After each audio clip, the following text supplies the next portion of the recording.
Magandang araw mga kaibigan. Bigyan natin ng reaction opinion ngayon ang pag-amin ni Secretary Junvic Rimulya na hindi siya nakakatulog ng mahimbing nang dahil sa mga bagay-bagay na ito.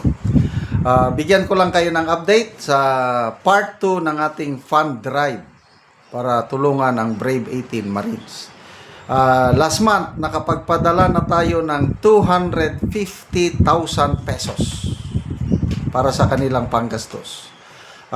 Na-monitor ko last week, ang Brave 18 plus si Attorney Baligod nagpunta sa Marawi dahil sinampahan sila ng kaso ni Congressman Adjong. Nakita ko yung napakalaking gastusin dahil 18 plus 1 si Attorney Baligod, mag-eroplano sila back and forth. Pagkain nila, tuluganan, di ba? They need our financial support. Kaya ito, voluntary lang. Yung mga gustong magbigay ng tulong sa GCash number na ito, 0916-9000-997. 0916-9000-997.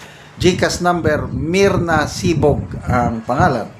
So, kahapon nagsimula ang ating part 2 ng fund drive. As of now, meron na tayong naipon na 34,000 pesos.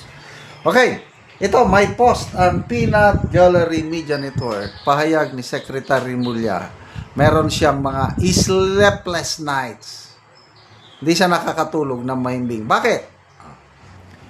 DILG Secretary Junvic Rimulya says he has sleepless nights thinking about how to capture Senator Bato de la Rosa and former Congressman Saldico. Ay, nako. Totoo ba na hindi siya nakakatulog na mahimbing o ano lang, atik-atik lang? Ito, 8,100 ang nag-react, 7,900 ang tumatawa, 27 ang galit, 138 lang ang nag-like. So, ang naniniwala sa kanya halos 1% lang. Anong di nakakatulog? O bakit dalawa lang? Bato and Saldico. Bakit? Kinalimutan nyo na si Atong Ang? Kinalimutan nyo na si surrender. Surrender na sila kay Atong Ang, hindi nila kaya. Surrender na sila kay General Bantag, hindi na nila kaya. Surrender na sila kay General Domingo, yung chief ng PNP Drug Enforcement Group na nagtatago rin dahil kinasuhan eh. Ang dami ng mga wanted ngayon na hindi nila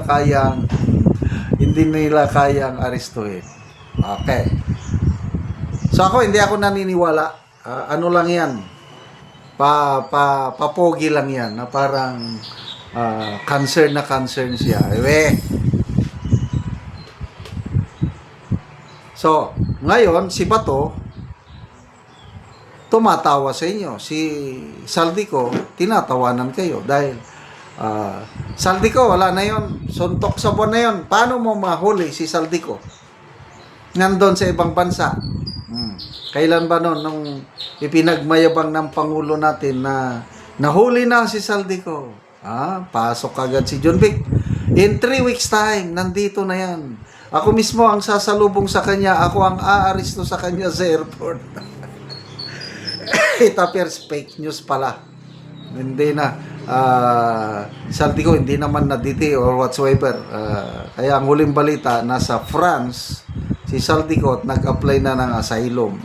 Paano nyo ngayon yung mahuli? Talagang pinagtatawanan kayo. Okay, Senator Bato. Nasaan na ngayon? DILG at saka NBI. Kailan ba siya nagsimula nagtago? May pala. I think May 13 nung nakalabas siya sa Dragnet o nakalabas siya sa seeds ng Senado. nagtago na siya. Hanggang ngayon, May, June, July, magdadalawang buwan na. Nasaan si Bato? Good luck! Kung ako si Senator Bato, sana ako magtago. Dito ako sa Mindanao magtago. Dahil maraming nagmamahal sa mga Duterte, maraming nagmamahal kay Senator Bato dito sa Mindanao. In the same way na si General Bantag, maraming nagmamahal sa kanya sa Cordillera. Kaya si General Bantag, 3 years na, hanggang ngayon, di pa na rin nila kaya. Nagsimula kay Boying Rimulya, ngayon, napunta na kay Jean-Vic Rimulya, wala pa rin silang anino na nakikita kay General Bantag. Kay Senator Bato, makikipagpustahan ako. Magputi na ang uwak, hindi nyo yan mahuhuli. Lalabas na lang si Senator Bato 2028 na pag upo ni BP Sara. President Inday Sara Duterte. Ano ngayon?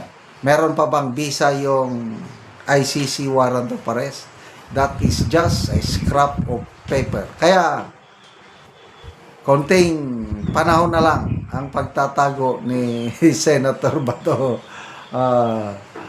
By that time, pwede na siyang mag-attend ng session sa Senado dahil hanggang 2031 pa ang kanyang termino. So, parang Lacson lang din.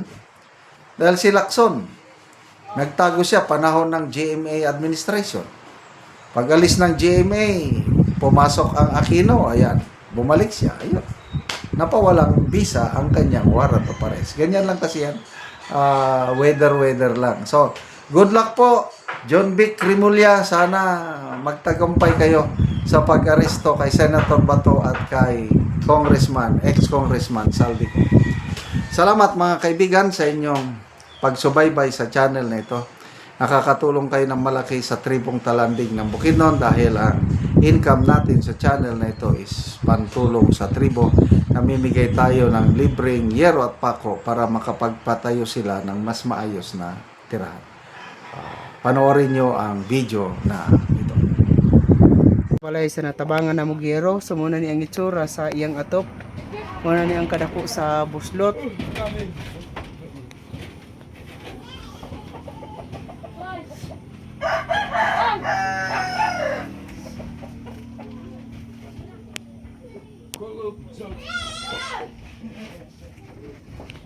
So karon mag-atop na ni siya sa gitabang siya nga hero.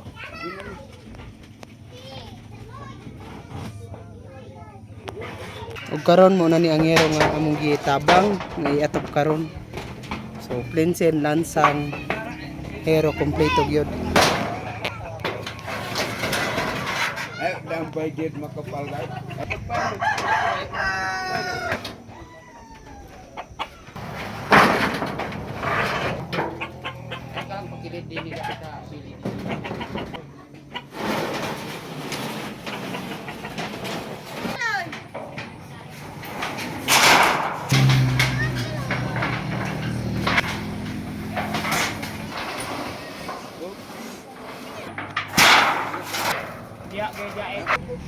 Nainay kamat.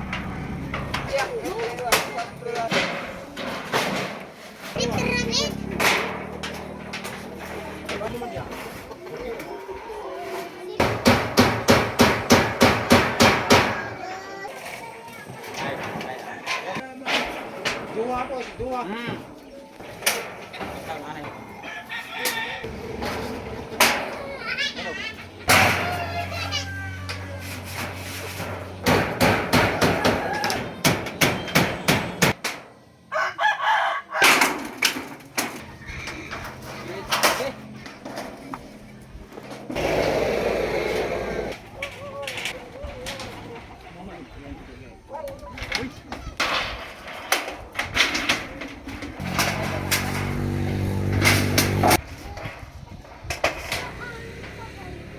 Ug karon humanagyod sa pag-atop ang ginatabang nga yero. So, makita nato nga nakaatop na gyud. Nakaatop na gid ko. Nakailis na kog kuan atop nga buslot akong atop. Salamat yun nga napulihan akong atop nga 30 na katuig. So salamat kayo.